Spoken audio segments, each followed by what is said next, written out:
Hey everyone, Skidzo here, and I'm sorry, it's been a minute, hasn't it?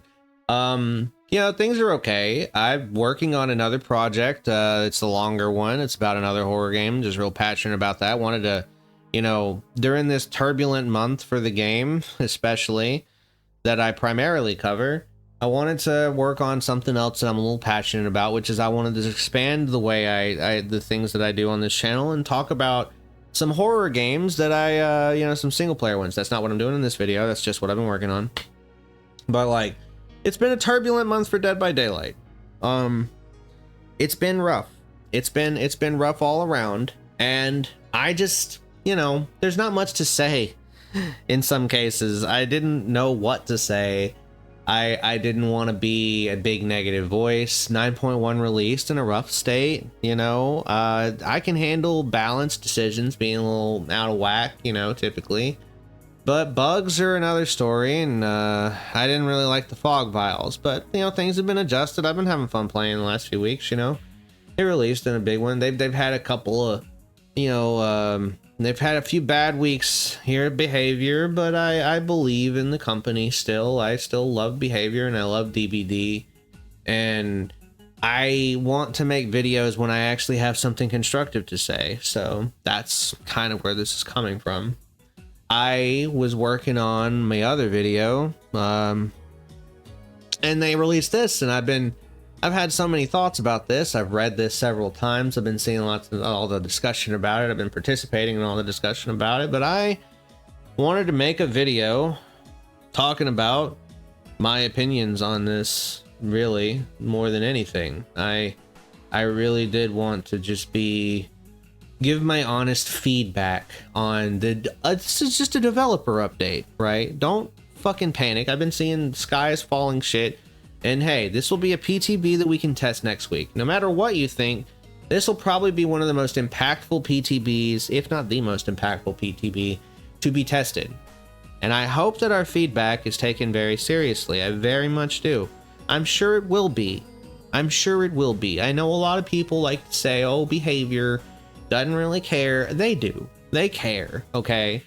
You gotta remember that they have bosses too, and they have a workload, and they're humans, and like, look, man, like it's just a really complicated, and things aren't always gonna be fucking great at the end of the day. And I don't like being an asshole, like, really, at the end of the day about things. I don't like being a complete asshole. I might be critical. I have my thoughts. I'm gonna have a lot of thoughts about some of this shit that some people get like really nuclear about it. I was watching one guy's video earlier, and he was like, he was pissed. He was just saying people are fucking idiots and stuff. And I don't like to be mean. That's insane. Especially since this is just a developer update. We should be cordial, respectful, and have something constructive to say. So that's what I wanted to do, because I've had a lot of thoughts. I wanted to pause what I have been working on and just give like an off the cuff kind of discussion about this. And we're going to start by talking about the slugging reduction update, the hilariously named slugging reduction update, because man, it sure is going to reduce it. Very accurate title, but very hilarious. So you reduce I'm reducing the amount of germs on my teeth by scouring them with fucking mouthwash, for sure. If a survivor is left in the dying state for a total of 90 seconds during a match, they gain the ability to pick themselves up after fully recovering. I'm not going to go and hunt down the forum post where our good man Ryan B here said he clarified that this will be he clarified that this is an infinite fucking unbreakable after being slugged for a total of 90 seconds. But I would like to start by saying that that this by itself, like being able to get yourself up once per 90 seconds, so like a total of twice, actually kind of balanced and fair, especially considering these kind of perks and stuff like that. Even with this, but to combine the ability to now passively recover and recover while crawling and gradually increase your crawling speed with if you're slugged for a total of 90 seconds, you get infinite unbreakable for the rest of the match. The theme of this video, or the theme of this discussion that I'm going to say, the theme of these developer updates here, that at least in my opinion, as I see it, this is a little bit overkill. This is a bit much. I am all for punishing hard slugging, right? Hard slugging is when somebody's win con is 4 survivors doing tummy time until they hit abandon. That's rough and it's not fun. And as an avid solo queuer, I like to play both sides, but I will admit that I'm more of a survivor player. Really, I play solo queue survivor more than anything. That sucks to face. So something to combat that would be fine. Would be fun. I would consider it fun. I can fight back against the turbo slugger. But opportunistic slugging is a different story. When I play killer, for example, let's say baby Dwight is injured on a gen for no good goddamn reason, and Sable, she tried to heal him, but he insisted on doing the gen injured, and I happen upon the gen with both of them working on it. I'm gonna down Mr. Dwight that did refuse to be healed, and then I'm gonna chase the Sable to push her off the gen. I'm gonna try and get an injury on her. If she makes it real easy to down her, I'll just down both of them. That's great. 2 for 1, right? But I'm not gonna like just down Dwight and pick him up right in front of Sable and expose myself to a potential altruistic save, or her just finishing that generator in my damn face, you know? That's an opportunistic slug. They're together. That's a risky play. I down you. I chase you. Dwight gets slugged for probably 20 seconds, something like that, you know, maybe. I don't know, it depends on how long my little push and Sable off play goes. But point being, that's a good example of an opportunistic slug in my opinion. I don't think that should be punished. I don't think that's bad. I know I've been seeing a lot of people say like, oh, well, if you're a good killer player, you just won't slug. What? What do you mean? Like, ever, under any circumstances? Are you talking about hard slugging? You want to clarify that statement? If you're a good killer player, you just won't slug? No, if you're a good killer player, you'll know exactly when to slug. There's a time to slug and there's a time to not slug, right? And that and you're really not doing yourself a favor by just insta picking all the time. I can tell you that much. So like, no, you're not a, it's not, oh, if you're a good killer player, you won't ever slug. That's crazy talk. There's always like, you should always expect that there's a smart play to be made when the killer, when you're grouped up like that. That you should expect that. That's slugging for pressure. Honestly, that's one of those things where like most smart survivors that I face acknowledge that by spreading out. I complain about that all the time. They're so fucking smart today. They spread out all the time. Yeah, that's good. You should do that. When you don't spread out, you'll get slugged more. Things like that. You're open to tactics that hurt you. So, you know, I don't think we should be punishing opportunistic slugging, because that's all it is an opportunistic slug. We should be punishing hard slugging. I know that 90 seconds is a long time, but the problem that I have here is that it's a total of 90 seconds, and then you get infinite unbreakable. Imagine like you're carrying a survivor to a hook and they sabo the hook. What do you do now? Do you just let them wiggle? Because like you risk just leaving them on the ground. You risk them getting a lot of dying state time, and that adds to eventually they get an infinite unbreakable. Look, I'm all for punishing, again, tummy time, 4-man tummy time, 4-man slug builds, but I under no circumstances do I think that the answer to it is an infinite unbreakable. My cat is walking across my keyboard. Oh, he's not walking across it. Hi, Hugs. But yeah, personally, I don't think it's a good idea to give people infinite unbreakable. I think I can just really leave that statement at that. I think that's a bit overkill. I think we could stop there and just say, hey, maybe we should just like retool the numbers on this and just take it a step back and really think Do we give people that? That's strong. The ability to pick yourself up is very strong and should be very limited. And we should know that by now. Because we've tried it before and it was bad last time and it won't be good this time. But anyway, we're going to move on to the tunneling reduction update. Much of which I think is actually okay, but I have a few things to say about this as well. And really this is like the thing that really got me to think. I've been thinking about it all day and I was like, you know, I'm going to do a little bitty talking session on it, and I'll post it up with some little gameplay of me looping somebody in the fucking corner or something and talk about it. But anyway, we got right, we're going to start off right off the bat. When a survivor is hooked, their hook status is hidden from the killer.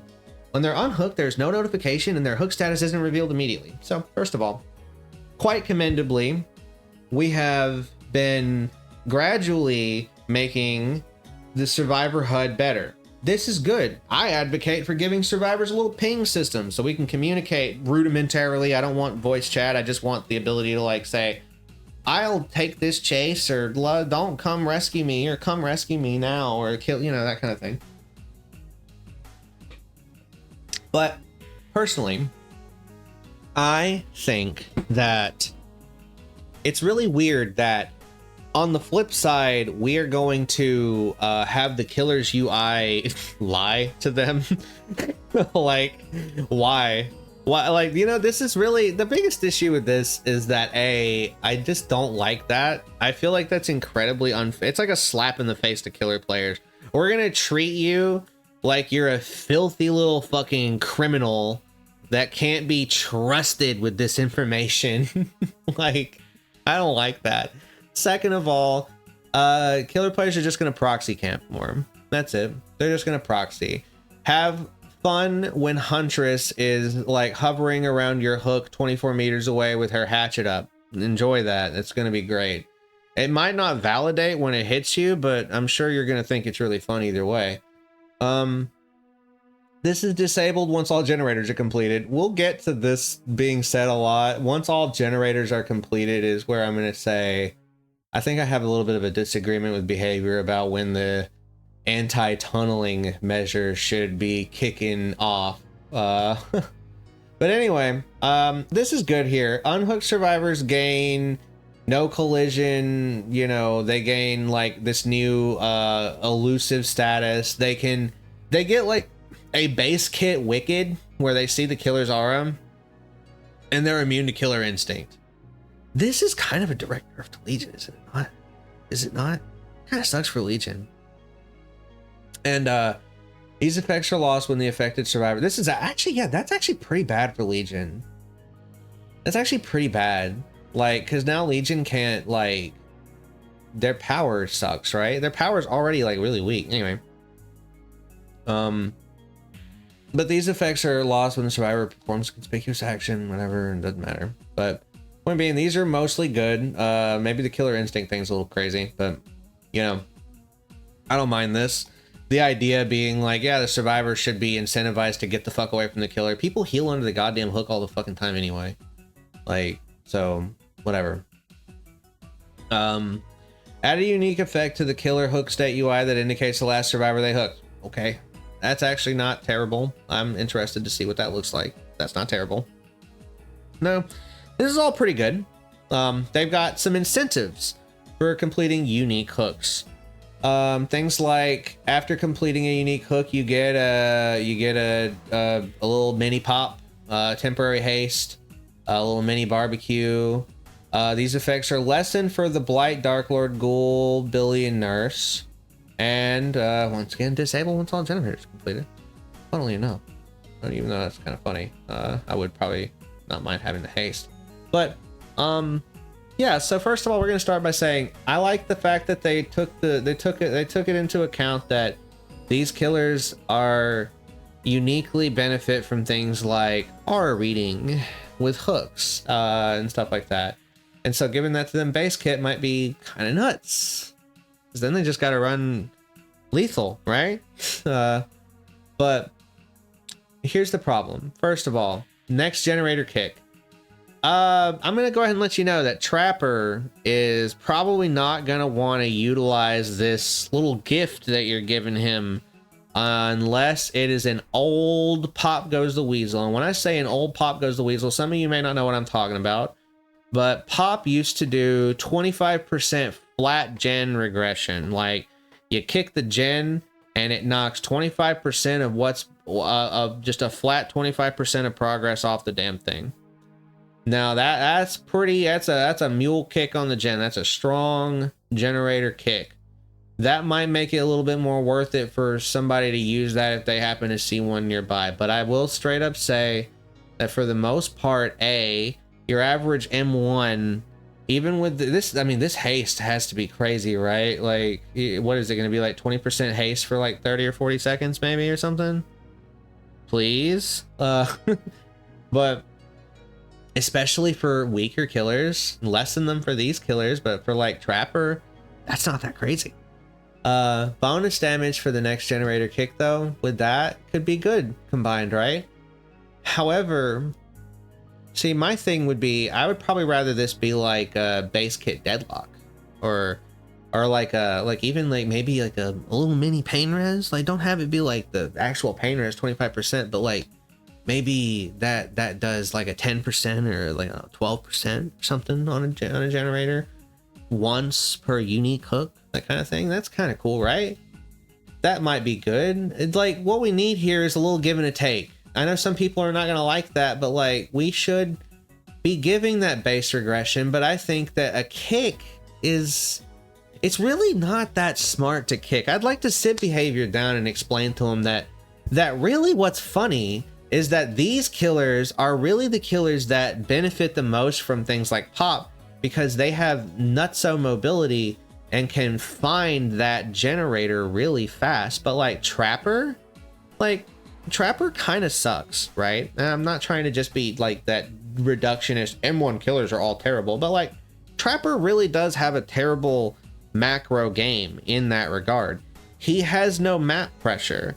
If something happens like way across the map from Trapper, he has to walk his two little fucking Trapper legs the fuck over there, and by the time he gets over there, it's like a shitty response time. It's like the police showing up 30 minutes after the robbery happened. Like, he can't do anything.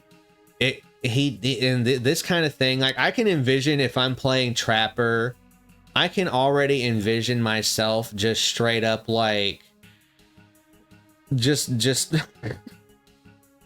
showing up at the premises, and the gen gets done in my damn face anyway or something, you know? So, and not to mention the fact that in the era of like Vigil Sprint Burst all over the place, you might not want to like just stop and kick generators all the time. It might be more worth it for you to use that haste to chase somebody down or something, you know? So I'd think about another effect. Some kind of slowdown for sure, but maybe not a generator kick, because generator kicks can be a little, they can be kind of hit or miss. Depends on who you are, really. I wouldn't run Pop on Huntress, for example. And then we got the barbecues. I don't hate the barbecue. I do think that from a macro, some people have said that from a macro gameplay perspective, they don't like it. I do understand that. It does kind of shit on the skill expression of having a good macro, having a good idea of juggling where people are. Personally, I don't think that's the end of the world though. And I just don't, I don't know. We'll see on that one. That's not that. I mostly have a problem with the generator. I just think the generator kick is a little crazy. Now we're going to get into this. This is the part that I think is just, I don't like either of these. First of all, if a survivor dies before 6 total hook states, all remaining survivors gain a repair speed bonus for the rest of the trial. That's crazy. That is half your hook stages. That's half your objective. Half of your objective? Half of it? What are you doing with the survivors? Because like all these things disable once all gens are complete, once their whole ass objective is completed, once all generators are completed. My opinion is that if you want to like attack hard tunneling, which is like I down somebody really early, and at 5 generators, I'm like, nope, I'm gonna try and kill this survivor out at 5 generators. Okay, fair enough. I think that's fine. I think that helps. Sure, okay. But when we're getting down to like a killer that's like late in the game, and they don't have 6 hook stages yet, but the game's been going fast, right? Survivors, on the other hand, have completed over half of their objectives. If you are gonna punish them for trying to shove somebody out before they've got 6 hook stages and they've got like 2 or 1 generators left, I think that you're just trying to punish the killer for trying to make a smart decision. I'm sorry, but if you as a survivor go, man, I got tunneled out of the game with 2 gens left, this is bullshit, I just don't care. I just don't care, because you've completed over half of your objective. You weren't shoved out early. It's fine. It's fine. I think that these things, these punishments should be this one right here is actually the worst one. If the survivor that was last hooked is sacrificed or killed, generators cannot be regressed or blocked. What? We're just gonna punish the killer for playing the game then, huh? Because that's a little mean. Like, I know some of you are gonna rebuttal in the comments and say, oh well, if you shouldn't have to tunnel at 2 gens to be a good survivor. You're not getting tunneled at 2 gens, bro. I'm sorry, I don't care. You're not getting tunneled at 2 gens unless the killer has spent all game chasing just you. In which case, I'm gonna straight up say, bro, you're doing pretty damn good on your 5 gen chase to be complaining about being fucking tunneled. Like, oh my god. Like, like, that's just not that big of a deal. I think this should be like 4. To be fair, and I think this is just get rid of it, just kill it. This is gonna fuck with things. Now there has been like a little bit of misinfo going around where people have said, oh, this is gonna gut Pig and Sadako behavior. I'm not gonna go yoink it out of it, somewhere in the thread, somewhere in the forums.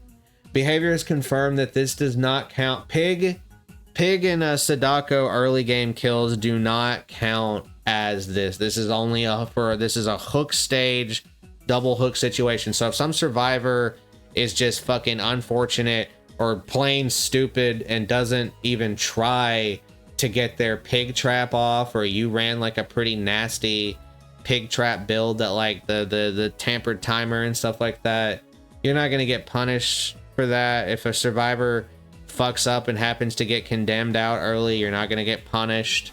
That's not going to affect you if you're a Sadako player. So funnily enough, this is also part of the thing. I think, imagine when you're a new killer player and I have to explain all of these things.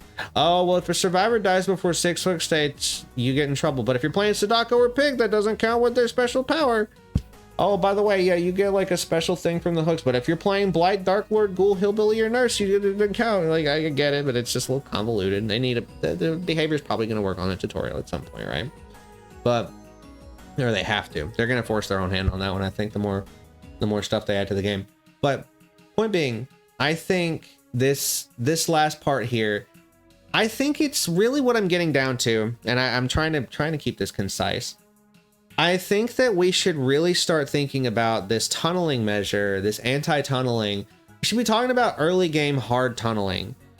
But you got to remember the way I'm looking at it. You got 5 generators to complete a survivor. Your team has completed 3 of 5 generators.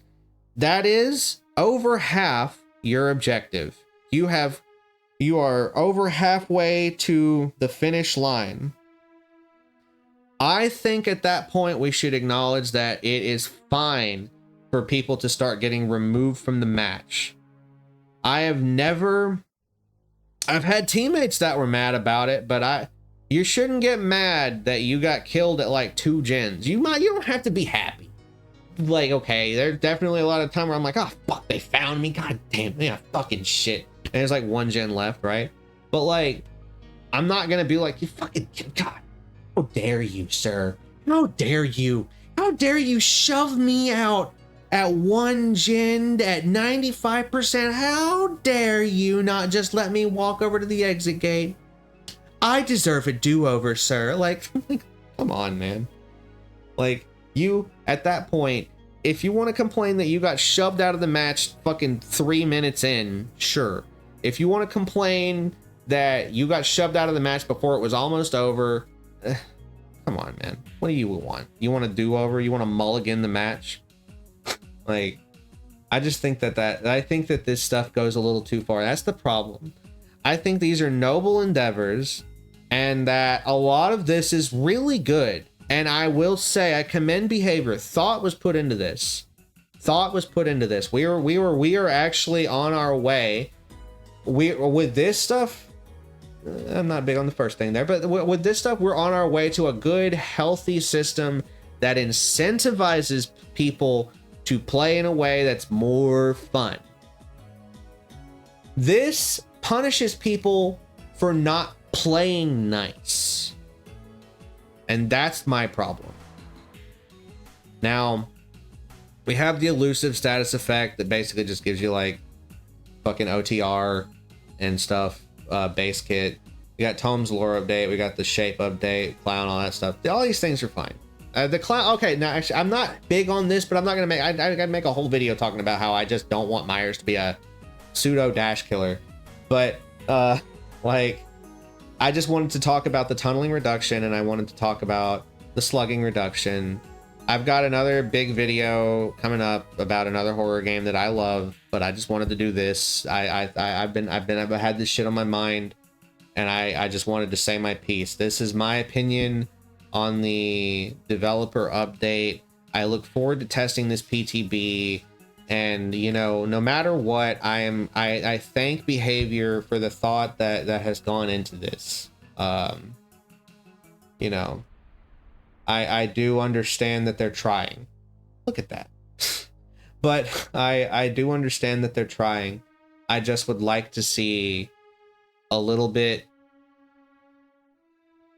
I'd like to see us like really consider very carefully what we think about the concept of tunneling and slugging in Dead by Daylight and what we're really trying to punish, because there's a difference between just plain rude gameplay or nasty, unfun, problematic things that we need to incentivize people out of playing and stuff, and good macro play and making smart decisions. We should not punish killers for the latter, is my opinion.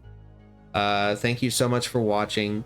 GG's well played. Good luck in your next match, especially if you're a killer after 9.2. I'm joking, it'll probably be different than this. But and I love you all. I really do appreciate you, and I'm glad to be making something again. I'm gonna have something else out pretty soon too. So you know, I've just been working on it for a long time. And again, thank you so much. Peace.